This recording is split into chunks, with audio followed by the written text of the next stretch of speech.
Ser podcast. Lo que queda del día. Con Isaías Lafuente. Directos al resumen, Isaías, sin anestesia, venga. Pues mira, hoy empezamos la ventana recordando que cumple años, 83 creo, ¿no? Sí, Paul McCartney. Paul McCartney, Sí, efectivamente. Su música siempre es un buen acompañamiento, oye, y a veces un contrapunto para cualquier situación.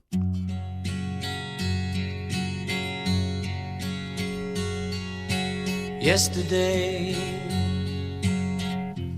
all my troubles seem so far away. Estaba muy bien la intención, Francino, pero ni él ni los Beatles hacen milagros, y la verdad es que la situación que vive Pedro Sánchez en estas semanas es muy complicada. Pero ahora mismo, y más con lo último que hemos contado, bueno, el panorama para todos ellos es desolador. A mí me da la impresión, y desde luego puedo equivocarme, que si no aparece algo, no sé, una idea, un enganche, un revulsivo, una sorpresa, algo que haga rolar el viento, esto tiene pinta de cuenta atrás, ¿eh? Pero bueno, como terminaba Jordi Évole el artículo del otro día en La Vanguardia, Sánchez esta vez parece muerto, Pero, pues bueno, es posible que se saque otro as de la manga, nos tiene acostumbrados, aunque los que tienen las mangas llenas de ases son los otros, nos decía Pedro Jiménez. Hay dos leones heridos, que son José Luis Ábalos y Koldo García, que acumulan mucha información.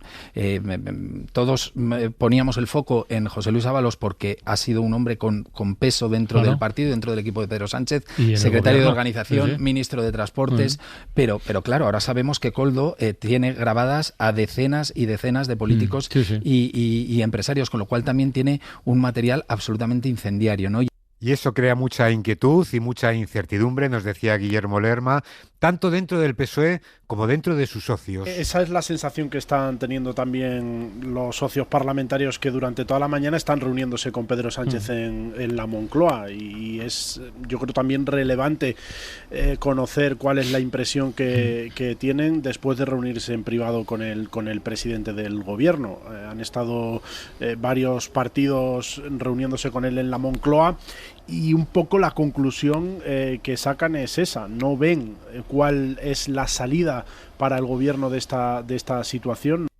Todo el mundo, desde luego, busca señales, y en la sesión de control de hoy, nos decía Matías Vallés, ha habido señaladas ausencias. La ausencia de Yolanda Díaz me parece rarísima. O sea, nunca yo he hecho un desplante de este tipo al gobierno, a Pedro Sánchez, que siempre la ha protegido. Y una cosa que parece circunstancial, no es de mi región, pero yo veo muy, muy característica, es la conexión navarra, porque hoy ha aflorado una conexión navarra que puede dar mucho juego con los negocios de Santos Cerdán allí. Y algunos que apoyaron su investidura hoy han sido contundentes, como Gabriel Rufián. Usted quiere que nosotros nos creamos que usted se enteró antes de ayer de quiénes eran y de cómo eran y de lo que hacían Santos Cerdán y el señor Ábalos. Jure y perjure que no estamos frente a la Gürtel del PSOE, que no veremos nunca en un papel P. Sánchez. Jure y perjúrelo. Perjurar, que es un verbo polisémico, ha sido nuestra palabra del día. Y por otro lado, no es nuevo, pero la sesión de control al gobierno de hoy ha vuelto a ser una sesión de descontrol. El presidente del gobierno le han pedido explicaciones sobre sus secretarios de organización. El presidente ha replicado con casos de corrupción del Partido Popular y ha sido el acabose de gritos. El gobierno de la señora Ayuso siendo investigado por el novio, por el hermano, por tramas de corrupción.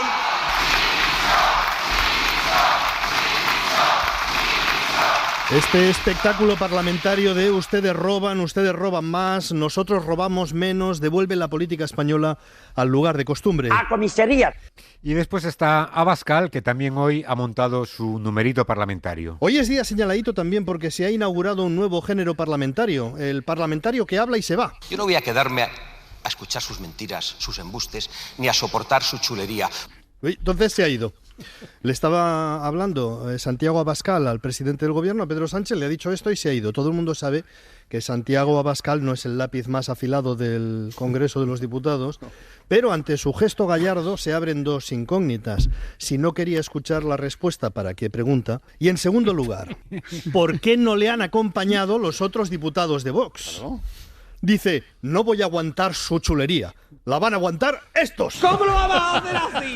Marichocho. Bueno, y de un Santiago a otro, de Abascal a Niño, al que le hemos preguntado hoy si, desde el punto de vista estrictamente económico, convocar elecciones ahora sería oportuno. La situación económica de España hoy, con todo lo que tiene por delante, reducción del déficit, nivel de deuda, un gasto de defensa que en armamento que no sé cómo se va a justificar, situación internacional, etcétera, yo creo que no es momento de convocar elecciones. Porque crearía más inestabilidad económica. No entro en otra cosa. No entra en el asunto político, solamente en el económico. En fin, ya todo se verá. Lo que está muy claro es que... Desde luego, nadie puede decir que Pedro Sánchez esté en su mejor momento.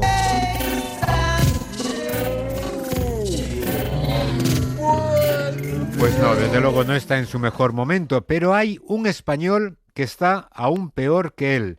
Y lo han localizado esta tarde. En La Ventana, los especialistas secundarios. Su nombre es Koldo Ábalos Cerdán. Y lo está pasando muy mal. Buenas tardes, ¿puedo decir algo? A ver, Hola. calificar de infierno el momento actual en el que estás no sería exagerado, ¿verdad? ¿O sí? No. No. No lo sería, la verdad, estoy pasando un mal trago. Primero el cachondeo, porque hay mucho cachondeo, la guasa, y luego el recelo, la sospecha, noto la desconfianza. Desconfianza, claro. Noto que nadie me quiere cerca, nadie me quiere a mí que esté cerca, todos me señalan. No ayuda llamarte Koldo Ábalos Cerdán y que trabajes dando clases en la University College de Oxford, que también es conocida como... Como la UCO. Como la sí, UCO, señor. claro. No ayuda. ¿Y te ha pasado por la mente cambiarte el nombre? Jamás. Eso sería renunciar, eso sería negarme a mí mismo. Yo sé quién soy y voy a reivindicar mi nombre. Y os pongo de testigos de que yo, Koldo Ábalos Cerdán, lucharé hasta el fin de mis fuerzas para recuperar la dignidad de esta combinación de nombres. Muy bien. Y para empezar, os anuncio la creación de una fundación de niños huérfanos y ciegos. En el deporte. En el deporte, muy bien, muy bien. La fundación se llama El Pelotazo. No, hombre, no. Pues no es el mejor nombre, desde luego. Pero bueno, para pelotazos, los que nos ofrecen cada tarde las greguerías. Venga, va, empezamos las greguerías con Francisco, que está tratando de definir nuevas unidades de medida. Estoy haciendo una conversión de divisas para medir la corrupción en España. A ver, ¿alguien sabe cuántos coldos son un quirón? Vamos ahora con Prendente, que reflexiona sobre algunos logros del gobierno actual. ¿Os habéis parado a pensar que por culpa del gobierno social comunista, si Jesucristo viviera hoy en día, podría cambiarse de sexo y ponerse el nombre de Paloma, como su madre? Padre. Sí. Y acabamos. A ver, yo este anuncio de Raven, yo no lo he visto, no sé vosotros. Hola, que llevo un cadáver en el maletero, me para la policía y no me prestas ayuda legal, yo me voy a la mutua. Bueno, y esta mañana en Hoy por Hoy, en El Rincón y la Esquina...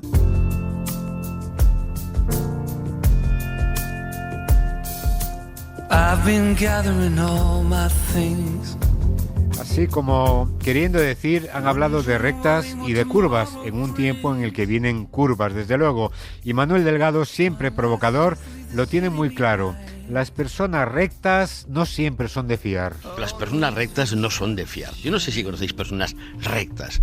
Esas personas que un día se mueren y todo el mundo les hace elogios. Y ahora me voy a jubilar y ya verás tú cómo me va a meter una mierda de homenaje, me voy a cagar en todo, porque me van a hablar de alguien que no soy yo, que no soy una persona ni recta ni ejemplar. No sé si soy una mala persona, creo que no, pero desde luego no soy una persona virtuosa. En cambio, las si quieres, rectas... Ángel, y yo vamos y hablamos de tu lado oscuro. De tus curvas. Hombre, mira, escucha, vosotras tampoco sois una mierda de virtuosas. Me gustaría saber vuestros sucios secretitos. Bueno, el y tú más, también en El Rincón y la Esquina. Y yo no sé qué pasa, Francino, pero últimamente parece que todo nos conduce siempre al mismo sitio.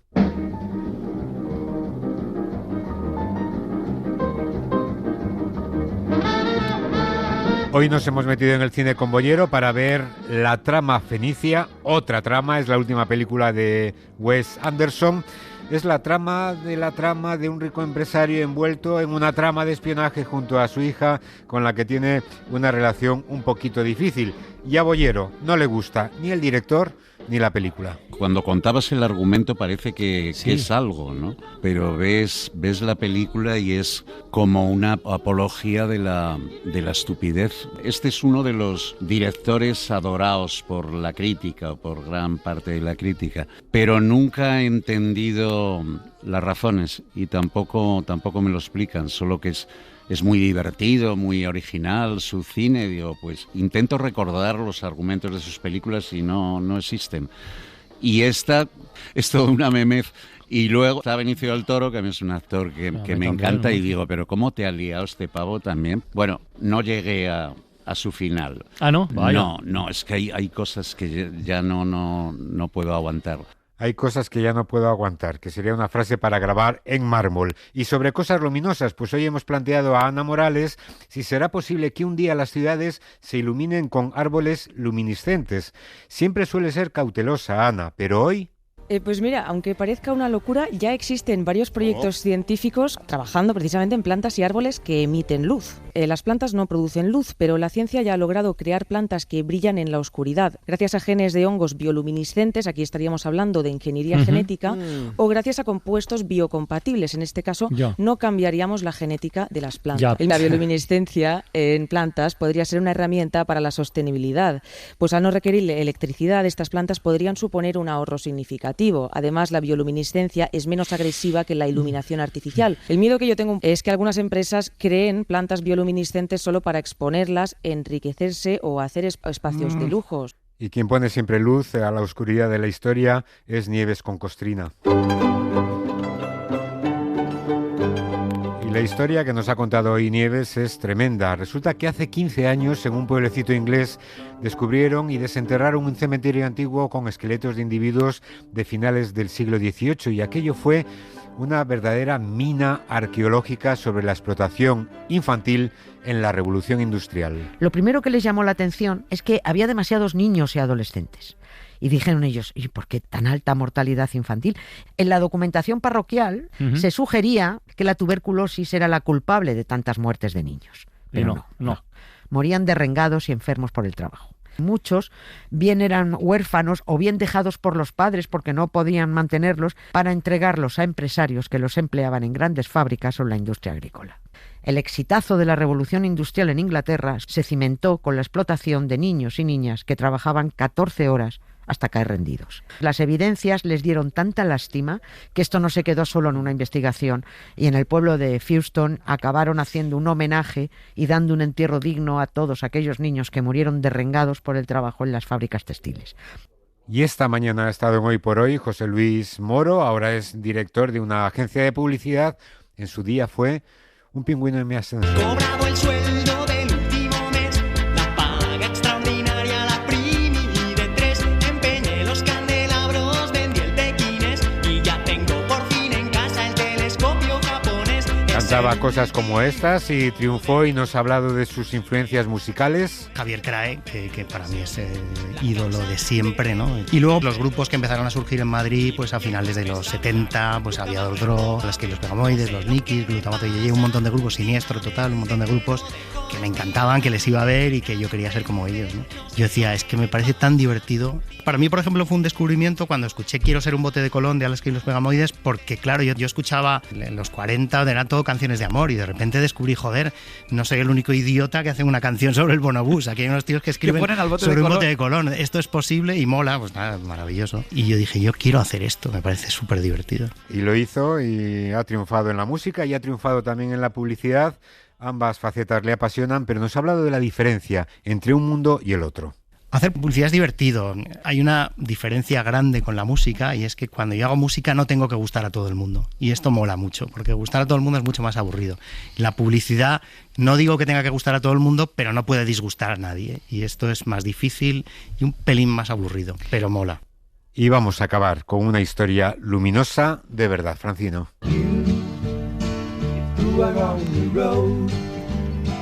La que nos ha contado esta tarde Berta Artigas desde Girona, ese hombre que ha decidido dejar toda su herencia al instituto de su pueblo para becar a estudiantes con dificultades económicas y hacer lo que él no pudo hacer, que es estudiar. Se llamaba Antoni Rossell Terris, nació en 1937 y murió a principios de este 2025. Nunca pudo estudiar, como tantos otros, le tocó crecer en plena posguerra y a los 12 años empezó a trabajar como sastre. Con el tiempo, Antoni prosperó creció económicamente, fundó su propia firma de sastrería y llegó a trabajar para casas de alta costura de París. No tuvo hijos, sí muchos sobrinos, y aún así decidió dejar su herencia íntegramente al Instituto del Pueblo para becar a los mejores estudiantes. Y hemos podido escuchar a una de estas sobrinas, que es Judith, que además de sobrina es su albacea. Y así quería recompensar al buen estudiante y al mismo tiempo que no tuviese impedimentos económicos para poder seguir su formación, que era aquello que él no había podido hacer. A ella le dejó el encargo y nos ha contado además que su tío, Antoni Roussel, se lo recordaba cada día. Durante estos últimos años era repetirlo constantemente. Yo recuerdo el mismo día antes de morir, que me dijo: ¿te acuerdas de todo? ¿Cómo tiene que ir? Acuérdate, por favor, que todo salga bien.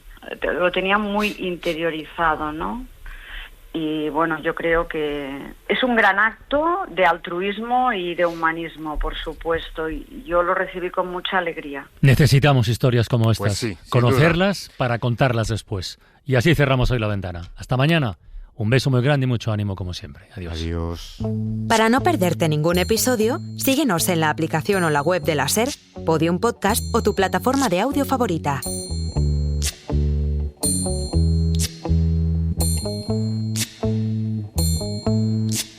When the night has come and the land is dark and the moon is the only light we'll see. No, I won't be afraid. Oh, I won't be afraid. Just as long as you stand by me.